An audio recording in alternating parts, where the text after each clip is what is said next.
With the 11th pick in the 1991 NBA Draft, the Cleveland Cavaliers select Terrell Brandon from the University of Oregon. We finna make some more snaps, make some more money, double up, then we bringing it back. Then we gon' get some more racks, flip a couple more packs, and we gon' head it to the stash. Get your money, get your money, get your money straight. Get your money 24/7 like every day. I wasn't the type that was out here waiting on a big break. I was hungry, so I ate. It was simple as that. You gotta get up, get out, and get at it. I was a fiend for the money. For the money, I was an addict. I get up and chase dollars with no practice. You don't like your life because you're so average. All right, gentlemen and ladies, how you doing again? This is special because we've been asking about advertisement, and so this is our first one, and it's going to be great. I hope you enjoy this very much. It's very needed in our community. Multitudes of Mercies, great school, more than one location here in the city of Portland, and guess what? They're giving out grants, child care grants, for $1,000. They're giving away, and all you have to do as a parent or grandmother, grandfather, etc., is you come up with $500 a month, and they'll give you the $1,000 on top of that. Isn't that great? And so his families who do not receive subsidized daycare assistance, those are people who can apply, of course.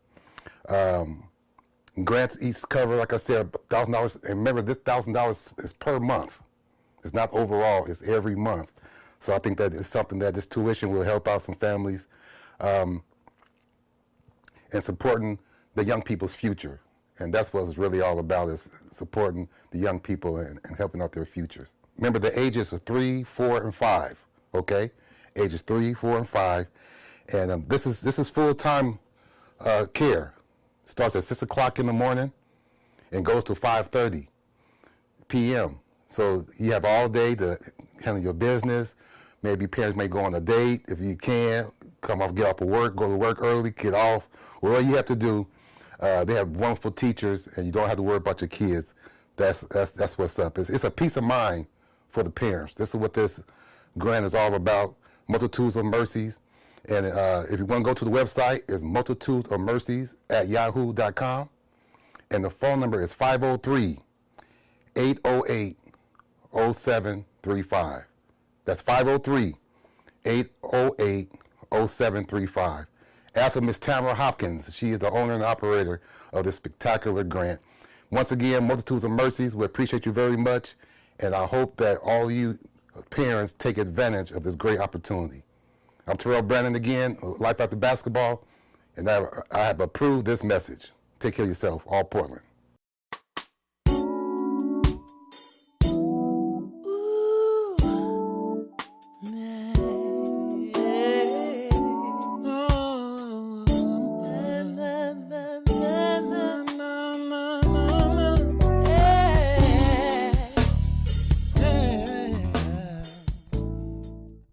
Gentlemen, ladies, how you doing? Once again, Life After Basketball with Terrell Brandon.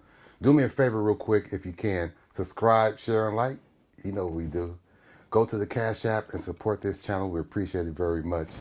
And for all of you who have been supporting this channel, make sure you go to Multitudes of Mercies. That's our advertisement. Take advantage of the grants that Miss Tamara Hopkins has laid the foundation for us. I really appreciate that very much.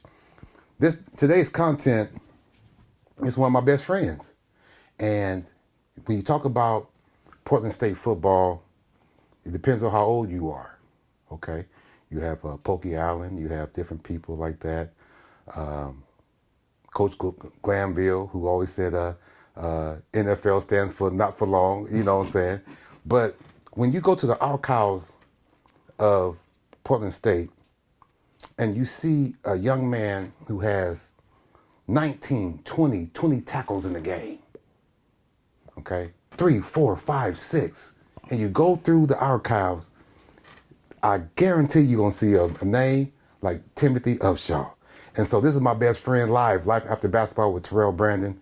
Enjoy, go to the comments and leave him a comment. This is gonna be spectacular. Timothy Upshaw right here, Live After Basketball with Terrell Brandon. And always, you know what to do, enjoy the song of the episode. We'll be right back. All Portland.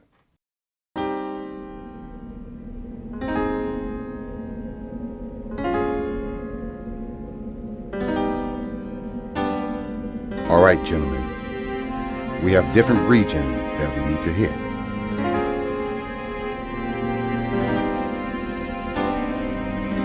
Roger Wells, all the West Side belongs to you now.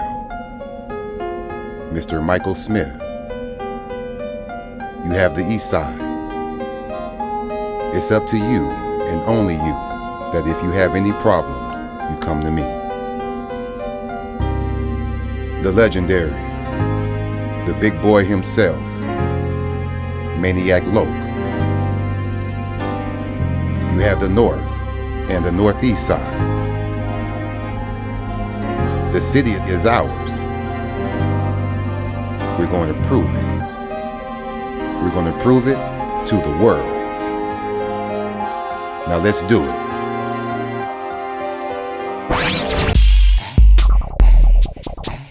Yeah. All the big boys. Yeah. Check it. Yeah. Now let me tell you something about a nigga like me. Always did wanna do it B.I.G. Always did wanna kick it big VIP. Do it all across the world, not me-I-D. The big boys king, so they sit on the throne. Big boys don't sing, they sit until it's time to come home. Nigga, this ain't Pop Warner, this is big boy ball. Big boys that get a lot done with just one call. Big boys, they ain't tripping off bras, they got plenty. Real big boys like T and Ty and Pete Penny. It's a big boy world. We were sitting up in California, Charlotte, handling some business and making sure everything was cool.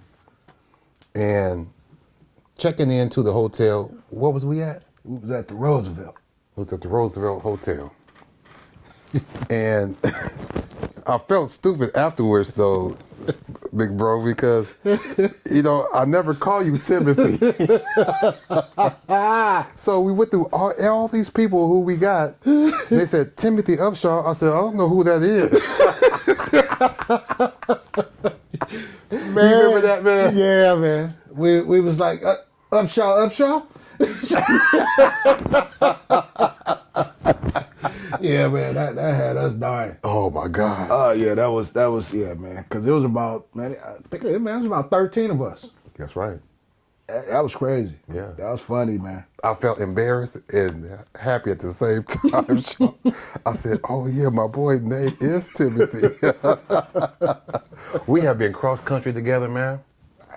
You have supported me, man, from day one. You know, anything that happens in my life, I'm not gonna bring up the past, being extorted and all that. That's here and there. But I'm talking about some positive things that we've done in the community, in different cities and states, man. You know, talk about that, man. When I came to you and said, you know, I want you to be ahead of, not necessarily security, but head of the Brandon and Clinton family, man. How does that feel? Man, you know, TeeBee, it was an honor because of your parents. You know, it's different when you have a community figure, but when you don't have that foundation, you know, because man, if I put my name to something, I need to know that I ain't getting into no mess, because I do whatever it takes to get you back home, because I can't call your parents and say, hey, something done happened to him. That ain't for me to do. Yeah. You know, I had enough trouble in thinking I had to call from Vail. Right. And we're going to talk about that. We're going to talk about that. Man. But yeah, you know, it was, you know, something I took serious. And a lot of people don't understand that about our relationship. You know, it wasn't fun and games. It was more on the lines of, I'm gonna watch your back, and we gonna come and get what we gotta do and get gone. Yeah. You know, but some people used to joke about it. You know, okay. You and Tony Lane, y'all taking bets on walking outside of the studio and how long it was gonna take me to follow you. That's right. You know, so man, that was. I won every time. I said, watch this. I said, give me about less than 15 seconds. He said, man, 25 seconds. I bet you was $2. I said, man. Yeah. All of a sudden, here you come. I said, give me my money, man. He gonna make sure no matter where we at. Yeah, you ain't lying. And we been cross country. Yeah, man. Yeah, man. Portland, Oregon. Yeah, we would leave Portland at 6 in the morning, fly to Vegas, pick up hard drives, and by 2 o'clock we in LA. By 10 we back in Portland. Hey man, we did a lot of stuff, man. Flying to Atlanta, staying in the studio all night. Then rushing, getting back to the hotel, getting out of there that next morning. So yeah, no, we and some of them studios, man, it was like, yeah, I better stay on my toes. Mm-hmm. So yeah, it was I loved it, man, and just watching your back because you took care of me, and that was it. It's a lot of different personalities going in the studios when you go to different cities and states. Jill, man, you see how he breathed like that? Man, we used to get back in the car to go back to the hotel. I used to just look at him like, what was that? Man, yeah, that ain't gangster.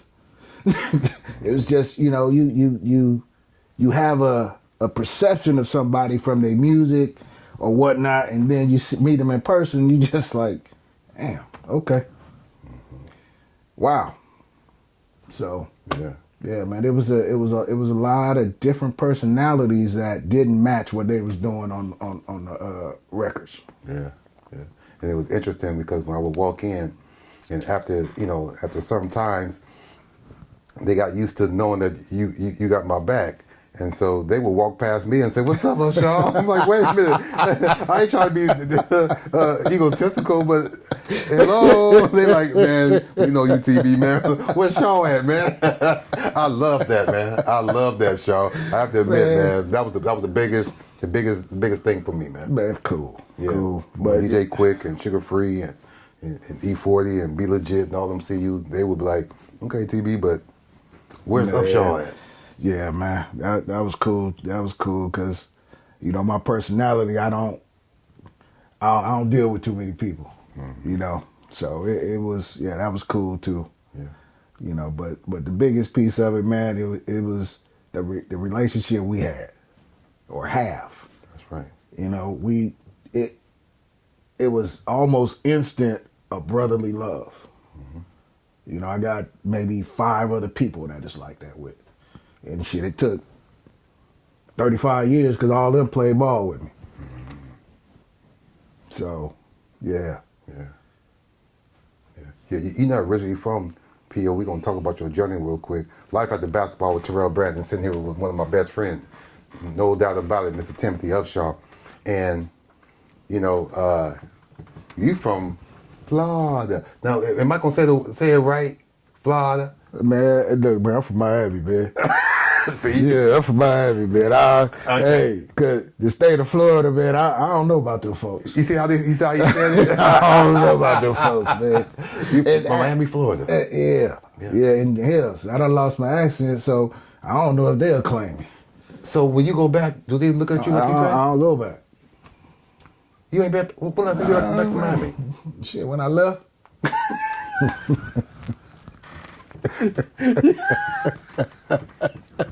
When I left, man. Yeah. No. Hey, man. I got some skills from the Pop Warner. Other than that, yeah, man. Nah, I'm cool with Miami. Wow. I'm cool, man. Man, they have Texas brag about their football. Ohio brags about their football. California brags about their football. Iowa brags about their football. But something about individuals who come from your state, it's just different. Man, you know, shit, Coconut Grove, man, it was, you know, people like Vilma, Jonathan Vilma, Frank Gore, you know, it's Marvin and Freddie Jones. You know, shit, the first player that comes to my mind when I was growing up was a cat by the name of Van Waiters. Played linebacker. I think he went to Illinois. Mm-hmm. You know, he's from Coral Gables, and that yeah. was the first time I kind of looked and was like, damn. Yeah, I think I kind of like that. Really? Yeah. The U. Nah. He went to. He went to Illinois. Yeah. But y'all was called the U. Yeah. Right? Yeah. When did the U really came popular? When did y'all? Schnellenberger. Coach Schnellenberger. 80. It was 80. Yeah, right around in there. Okay. You know, because I was real young, so right around in there, man. Howard Schnellenberger. I think. The Blades, was the Blades around? Man, all of them was. Man, there's so many of them. Oh yeah, it's like 1, 2, 3, 4. Yeah, it's yeah, man. It's Blades, yeah. So it was, man. Yeah. That as far as like coming up in the Pop Warner system with that, mm-hmm. man, it was like high school. And man, it was and they teach these cats at a young age technical stuff, footwork Already. Yeah, man. I mean, because it was that of them streets. Mm-hmm. It was out of the streets and shit, man. Miami in the 80s was what they say the Cocaine Cowboys was yeah. That's right. Yeah. So man, it was kind of catch-22. You know, I left in 83. Mm-hmm. The December of 83. Yeah. So was they teaching the Crown still? Man, there is no other way. There was no other way. There is no other way, man. What they say? Even in grade school? Man, there was no other way. Everybody hit with the crown of their head. They tell you to look up as you hit and see color. Wow. So you leave at 83, and rest in peace to Mom, of course. And you'll see definitely a picture of her. Much respect to her. You know, we talk about moms all the time. And that picture that you have with Mom, y'all see, but she was eating greens with her hands. Talk about that, y'all. Man, my mom was cold, man. You know, she we had a love for eating, but you know it wasn't healthy. But we had a love for eating, and that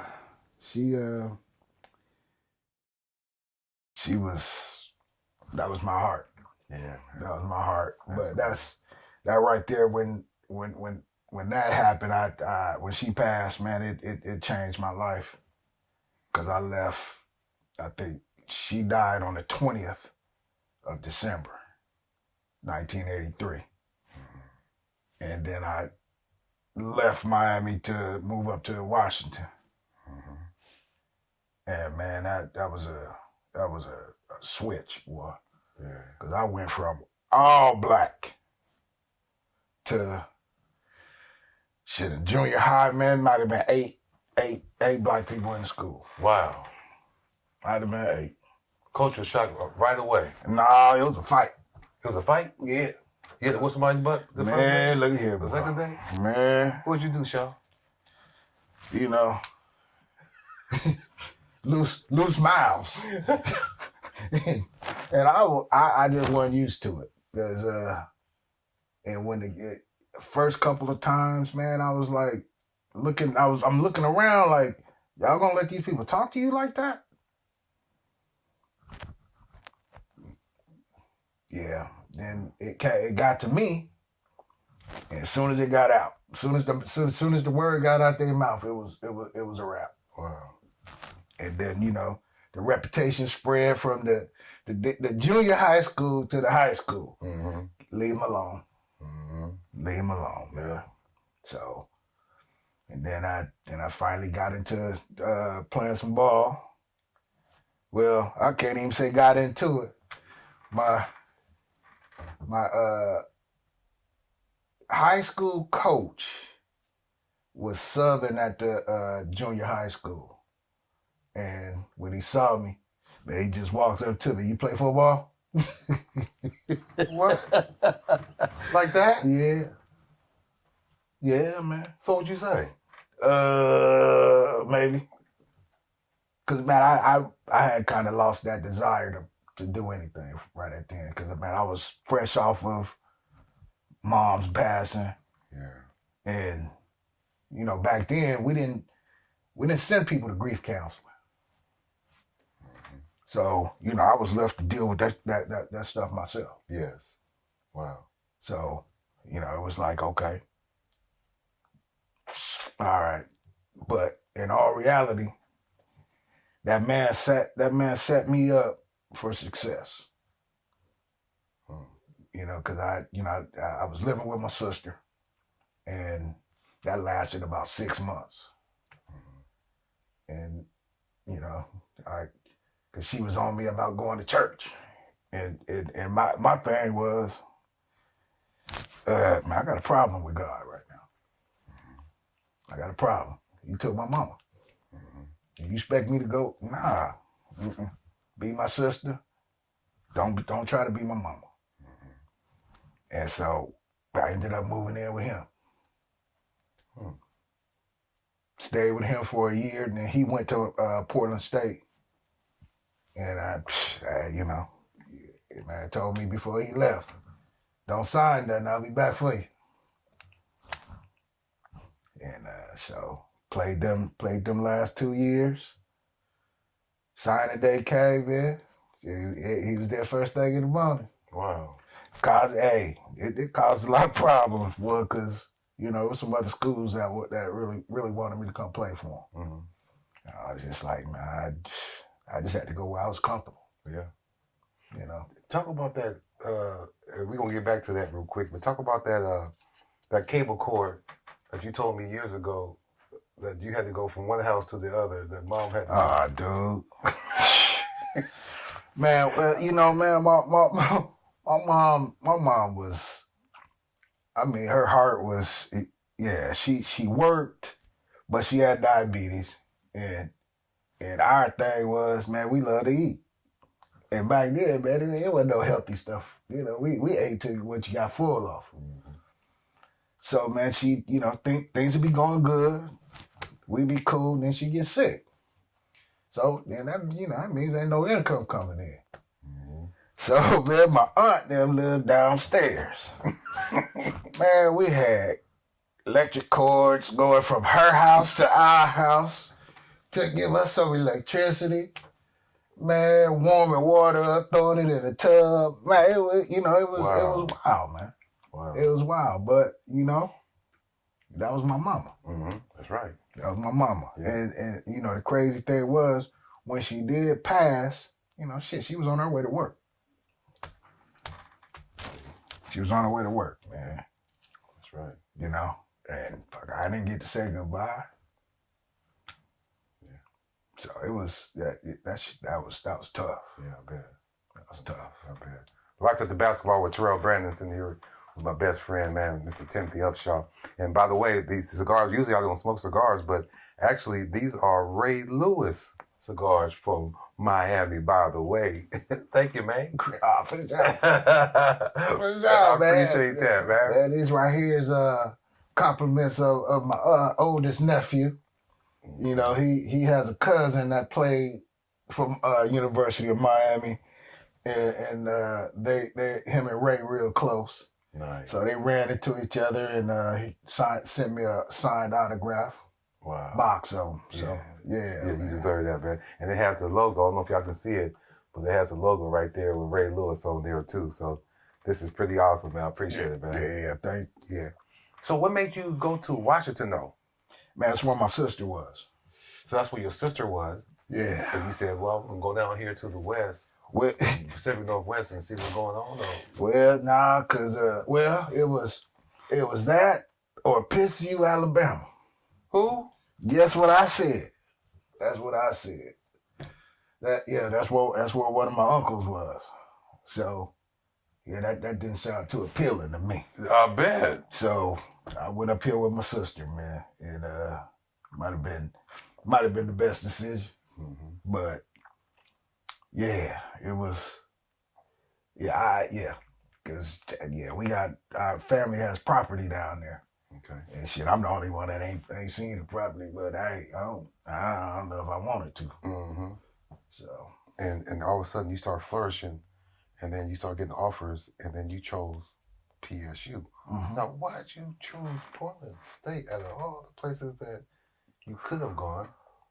What made you choose here? Barry Sachs. Barry Sachs was my coach.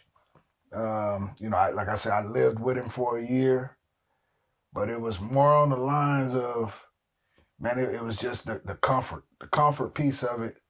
The man never lied to me, told me the truth, took care of me, learned a lot, even though he had to get me out a lot of stuff in high school, boy, because like I said, man, I was fighting. They wouldn't send me to the office, they sent me to him. Oh, wow. So, he when he came up to Portland State, it was just a foregone thing that I was gonna come up here. Mm-hmm. And shit, it was the best decision that I think I made. Yeah. Because he always kind of nudged me in the right direction as far as who to be around, who wasn't gonna get me in too many problems, because my temperament was messed up, horrible back then. Mm-hmm. I'm a nice guy now. Oh yeah.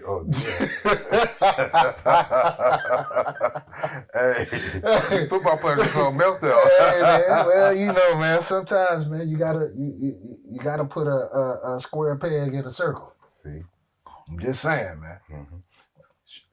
Have you always played defense, or did you play offense, defense, back in Miami, and then come? No, I play I played running back up there, but Oh, really? yeah, man, I hated running. I hated offense. Why? I didn't like to get hit. You want to hit people, huh? Yeah, man. The coaches used to say, like, I'd go to break something, and I'd go on. The hash is here, man. I'd go to the hash. I'd come back and I try to run the safety over or something. Wow. I just didn't. The only thing offense taught me was angles that I used on defense, and that I just didn't like offense, man. I just didn't like it. And then when I got up here, we had the defense that I came into was pretty much catered to me. Why is that? Yeah, man, because Sacco, Coach Sachs, he knew if he could cover me up, and it was running and hitting after that. You cover me up and let me go. So I line up back there, even front, center uncovered. Wherever the ball's going, I'm gonna be somewhere around it. Shaw, name me some of the players who covered you that you can go ahead and be yourself. Name like 2 or 3 players or 4 players or any players that you say, man, it was him, it was him, it was him, it was him.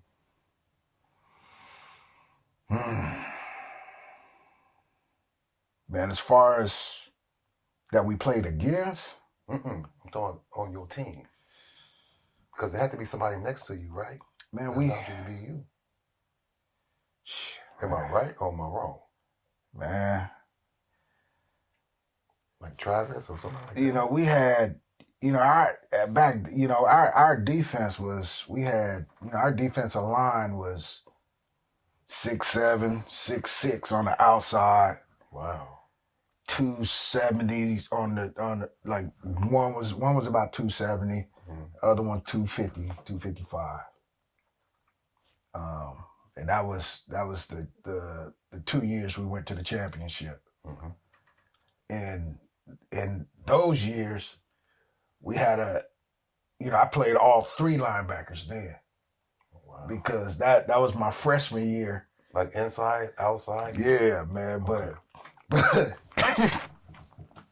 our defensive coordinator, Tom Mason, man, every time I came in the game, it was the blitz. Every down? Every time I came in, it was a blitz. So you blitz every time you came in the game? Every time I came. You can't blitz every time you come in the game, Shaw. Hey, man, when I say they didn't give a damn, man, they cover everybody up and say, either we go into the 3 or you go blitz from the outside. What's the 3 mean? The 3 hole. Okay. Because we did odd numbers. So, but like, the best one was the 77 Sam Will, so we come from the outside. And so, and the reason that happened is we had an All-American on the weak side linebacker. Who was that? His name was Kevin Woolfolk. Okay. And then the middle backer his name was Scott Talby, and he was a small college All-American too. Okay. And the strong side, we had a cat named Kurt Simmons, strong as I don't know what, and he handled the tight ends.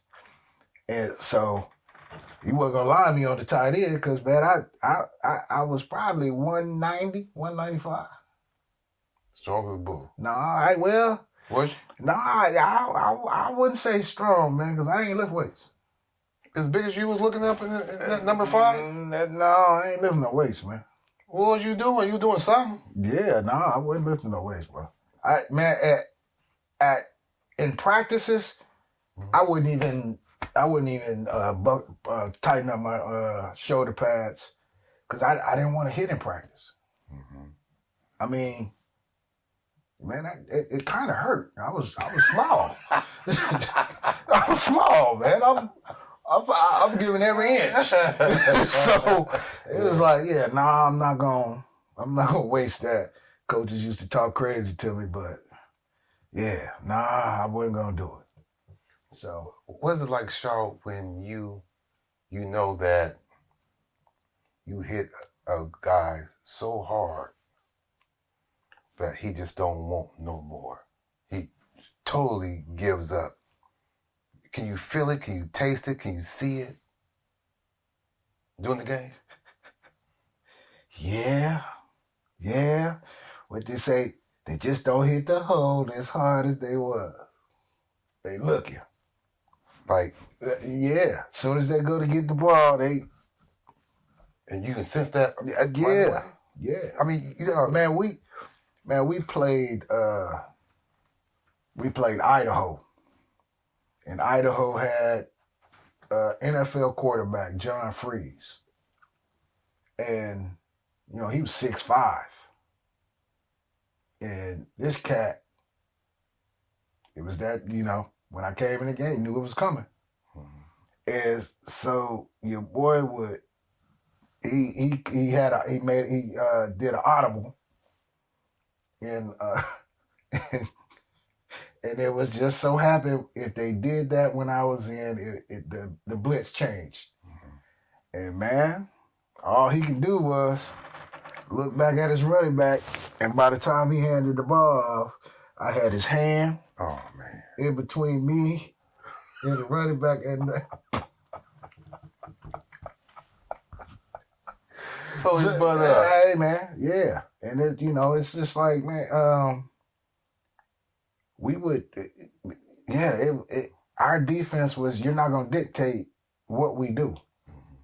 We had that it was kind of the 46. It was a variation of the 46 of that Bear defense. Okay. And so kind of explain what that means for those of us who didn't play football. What does that mean? It was that Chicago Bear, that even defense, that even front, 3 linebackers, and your safeties, and then on top of that, me blitzing, you had people like Tracy Eaton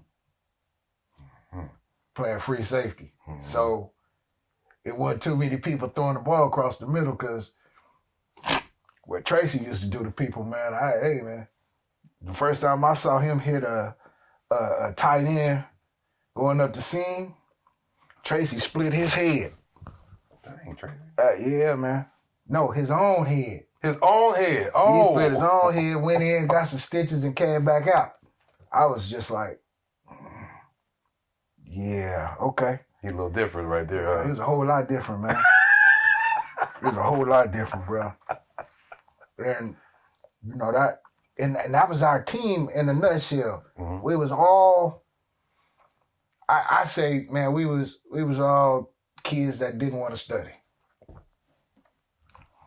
Because the talent wise, man, we could have probably played at a lot of bigger schools, but nah, we yeah. I mean, because we go down to we play the Texas schools.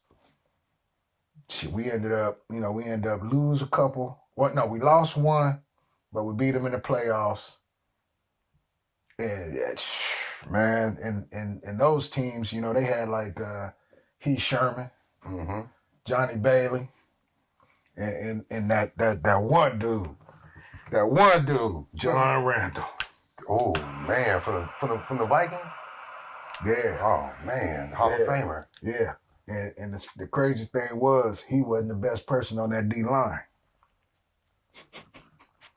Whoa. Yeah. Wow. And, and Heath Sherman played 12, 13 years for the Eagles. Johnny Bailey went to Chicago, got into some mess or whatnot. So yeah, and he won the Harlan Hill, which is the D2 Heisman or what. Oh wow. Yeah, because he broke the all-time rushing record. So the one Dorsett had, I think. So yeah, man. Yeah, So Tony Dorsett, yeah. Yeah. So I mean, we competed against some beasts. Yeah. Have you ever been hit somebody so hard that you forgot your name? Yeah. Man. Yeah, man. Why you say that? Because, man, I mean, there's been a couple times, man, you hit somebody in, the head, because this is all I used was the crown of my head, man, and we they said them concussions, man. We got our bell rung, but hey, man, that's a concussion. That's what they call it, bell rung. Yeah. So, but there's been a couple times, man. I didn't remember anything until like Wednesday. What? Yeah, dog. So you was a couple of days and it just was a fog. Yeah. We didn't die. I mean, but that was common. That was common back then. But that was common back then. Yeah. So. You hit somebody as hard as you can all the time. And then you stayed away from the trainers. Oh, because if you go to the trainers, then they can hold you out. So you don't even want to be around the trainers. So, but you don't know where you at. Well, yeah, I don't know how it works, but you know what you're doing. You know what you're doing, man. Wow, man. Yeah. What is the conditioning from a Division I college football perspective? What type of conditioning was you guys doing? Man, all my conditioning came right from camp. Really? Yeah. Because like Curtis Delgado, Smurf, that was my roommate. Yes. And, Kurt used to go, Kurt hit the weight room, man. I'd be like, man, I'll be here. Wait a minute, what? Dog, I did not lift weights, man. Even when, after, we have, weight training after practice. Man, I'll go in there, walk around, pick up a dumbbell. Pick up. As soon as the coaches left, shit, I was gone. Really? I did not. The hardest I lifted weights was probably my junior year in high school. Wow. That was it. I would have flunked that test. I didn't know that. Hey, man, no, I So how the heck you gonna do all that and not do all that, and then all of a sudden knock out people with 19? How many times you had that night?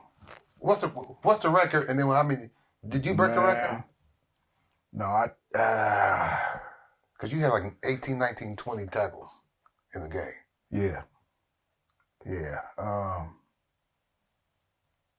I think that's like third or fourth on the all-time list. Goodness gracious. Yeah. What was wrong with you, man? Would you just... And you remember what team it was against?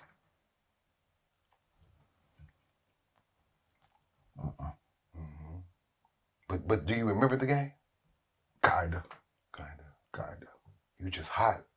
Man, we just, you know, a lot of things people did, they should have did the opposite.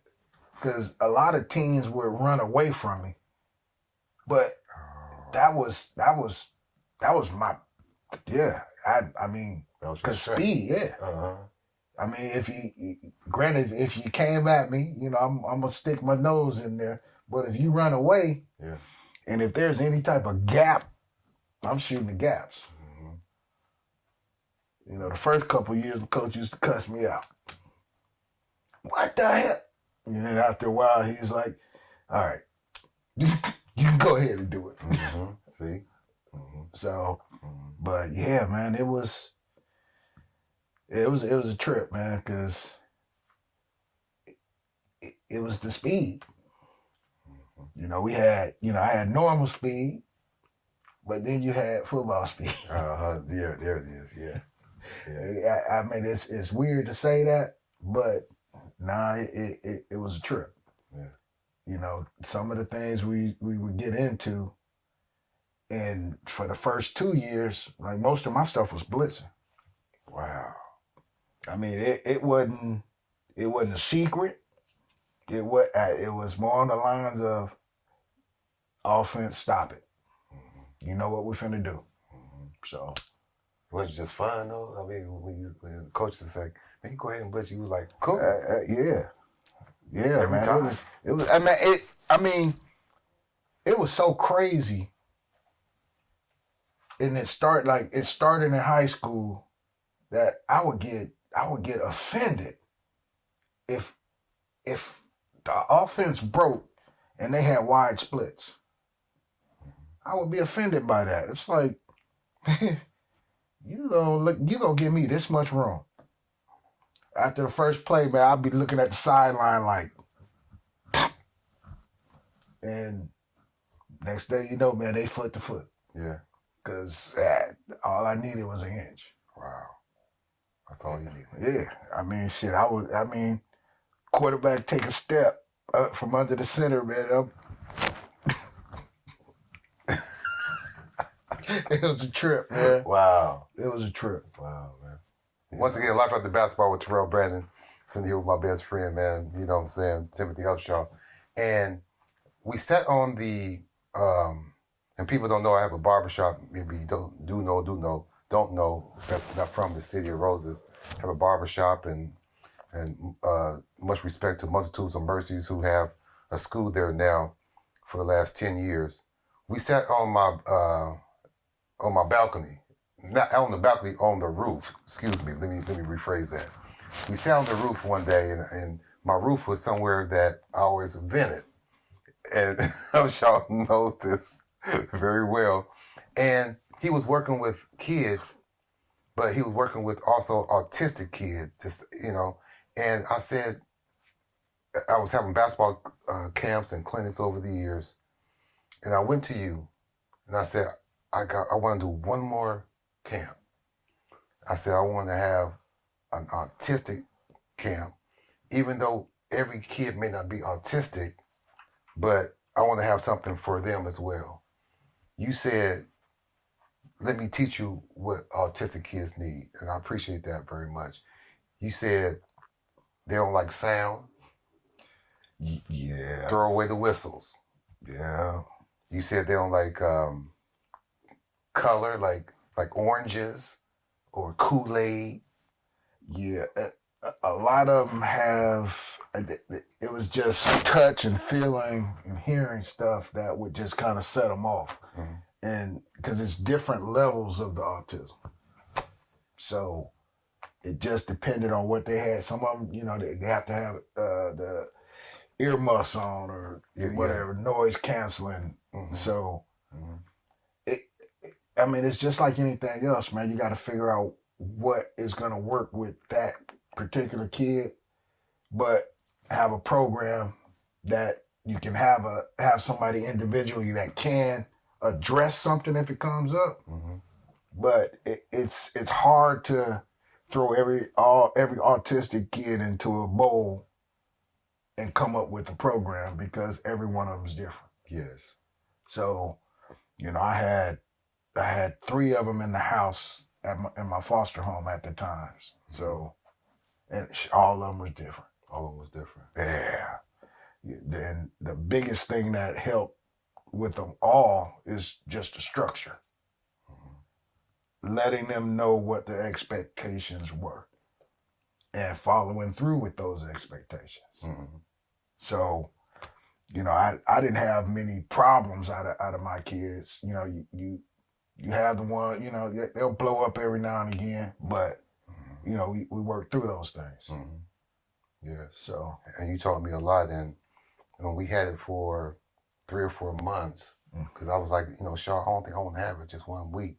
I want to have it for some months so I can get to know these young men and young women. They can get to know me, and ended up the ones that when you said don't like the hug, don't like the touch, we end up having. And thank you to Mr. Tony Hobson and SEI for allowing us to have a banquet at the end, and every kid came up and hugged me afterwards, and I'm like, oh my God, my mom in tears, but just that touch of consistency of what you taught me. Yeah, I mean, man, a lot of this stuff is real simple, yet it's complicated. Mm-hmm. But if you do the simple stuff, you know, too many people get away from the structure. The structure. We expect an iPad to teach our kids. Nah, that don't work. That takes the human piece out of it, and then they don't get the connection of dealing with a person, and that's what they need. Yes. So, yeah, that was a pretty good time in my life too. Yeah. You told me it was a young man. He would be playing with us, and then all of a sudden he would just go into the stands and start reading a book. Yeah. It was one who would grab, like I said, the iPad, and grab Denise Barfield and start doing stuff on the computer. Yeah. It was one who would just go to my sister just out of nowhere. And, you know, you have a tendency of saying, little man, come back over here. Nah. And I was like, but you taught me, it was like, leave them alone. When they venture, they just kicking it. They're fine. They'll come back eventually, you know? So we started doing football. You gave me fishing poles. We started teaching them how to throw a fishing pole. You know what I'm saying? We how to do a kickball. We even did Shaw, and this dude got my mom a water balloon fight, and the parents was like, he doesn't like water. She doesn't like water, and I threw the water on him, and he threw it on my mama, and my mama was like, you just threw that water on me, and the kid laughed because he saw that my mom wasn't mad, and that ended up helping. Nah, man, we put these labels on these kids just because they have disabilities. And my thing is, nah, I'm gonna treat you just like anybody else. So we gonna figure it out. That's right. You know, because I think we did the foster home. I think it was like 21 years. Wow. You know, and that's on. So, and it was, man, it was. that was, I mean, it was so cool that this is what my daughter, she went into working with the kids with disabilities in school. That's something. Yeah, so Yeah. it's like, all right. How's it feel to be a grandpa?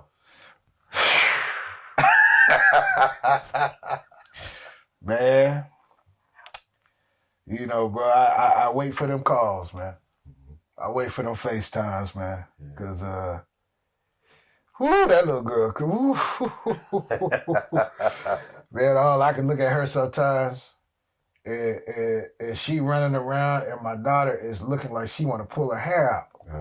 I say, ooh, you should have been careful for what you was asking for. It's your turn now. Yeah. Because, little Paris is something else, man. Wow. And how old is she now? She's 2.5. 2.5. Wow. 2.5, man, and congratulations. big girl. Thank you. Yeah, Thank you. That's beautiful. It's a trip. It's a real trip being a grandpa, man. I bet. You know, I'd be like, yep, call me when you ready. That's right. You know, it's a trip because we were sitting on the stage at the Crystal Ballroom years ago, and I was going to introduce Ronald Isley and the Isley Brothers.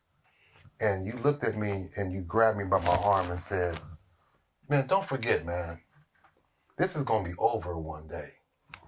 Appreciate these concerts that we doing. And I looked at you, I'm finna go on stage, and I'm like, you know, initially I'm like, why would you say that? And then look how, in retrospect, all the concerts we did, and now I'm going, you absolutely right. Man. Yeah.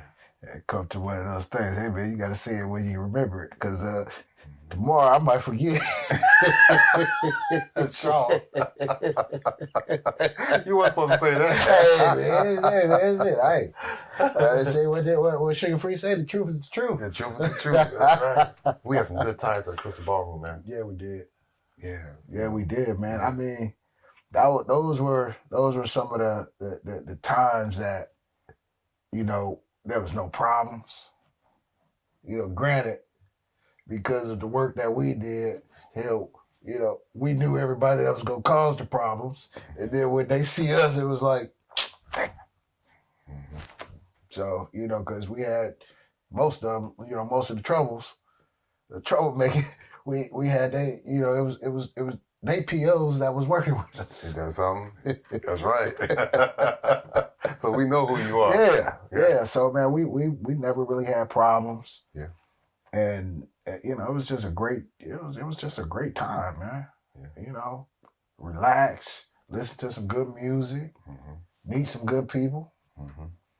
You know, we can't change that. That's right.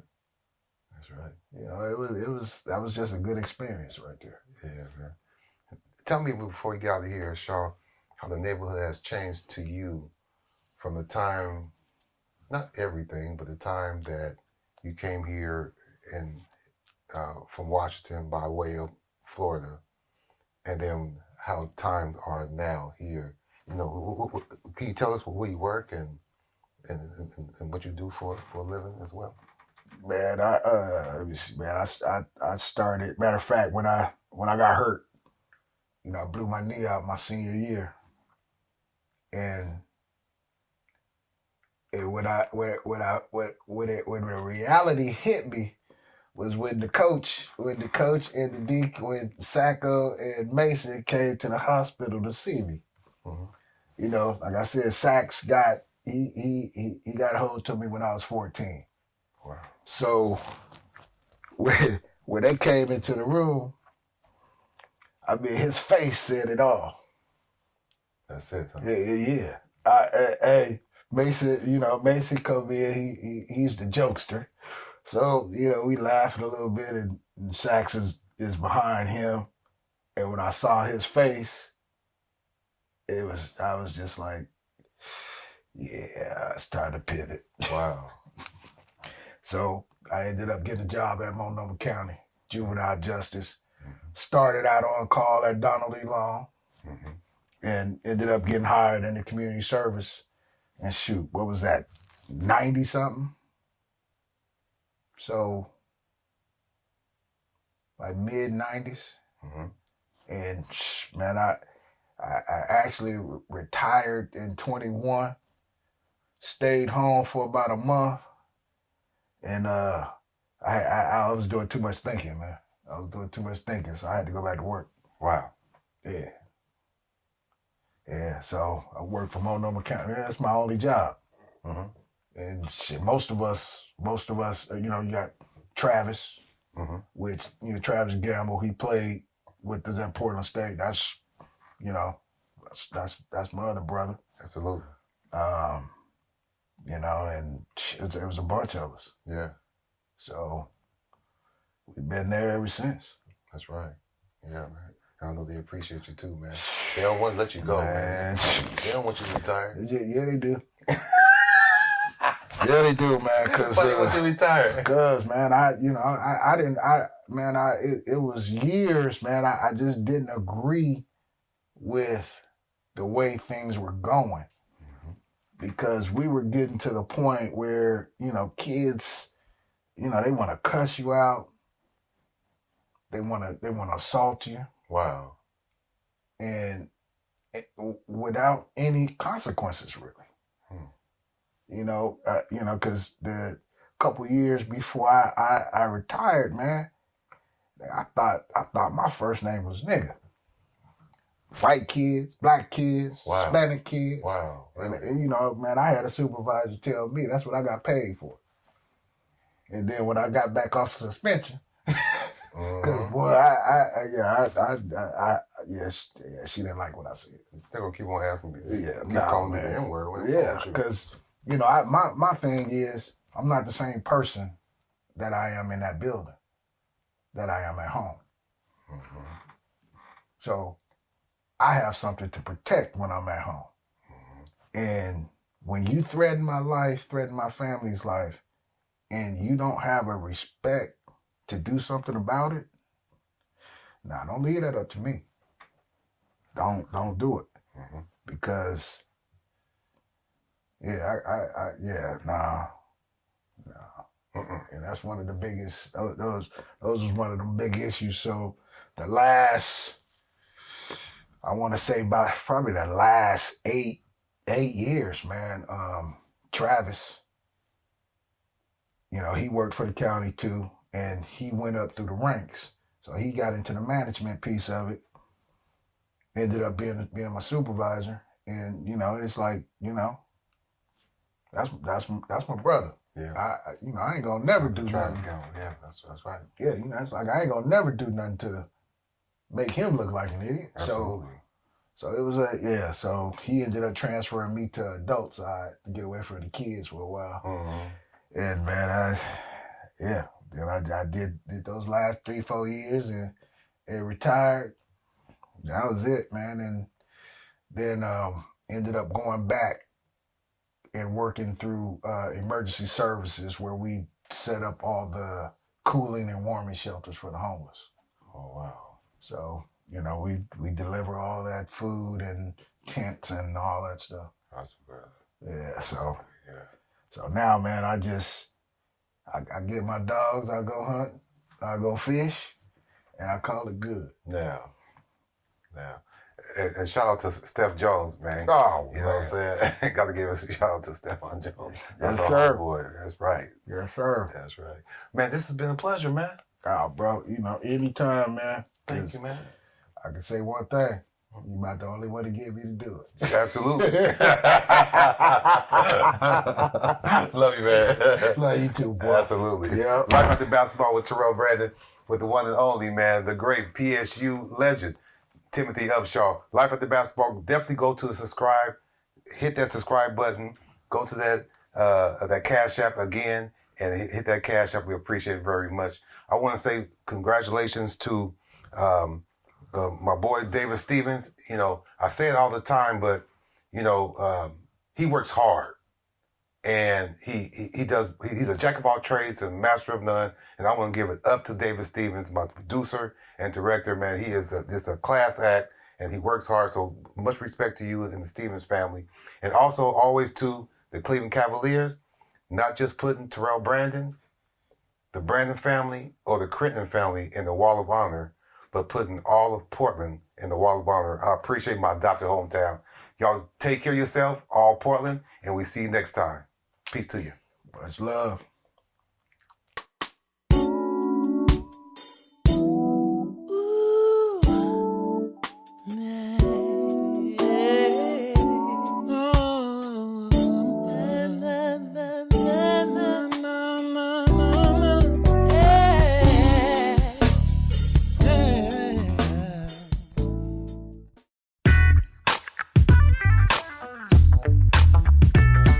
Yeah, breathe with us. TeeBee, Maniac, Mr. X to the you know me, steady. Bosco, come on, tell these niggas how we do it, man. We be smoking on that greenery and sipping on that hand. 3 chicks in my sports car, nigga, all of them. Step up in the club and grab a table for my friends. I know it might sound crazy, but that's how my life has been. Another luggage like exhibit just can't be found. To all my women, I be swimming in, hold me down. Steady, never back down, only hold my ground. Check the resume, we just cocking the spray. Y'all just sloppy and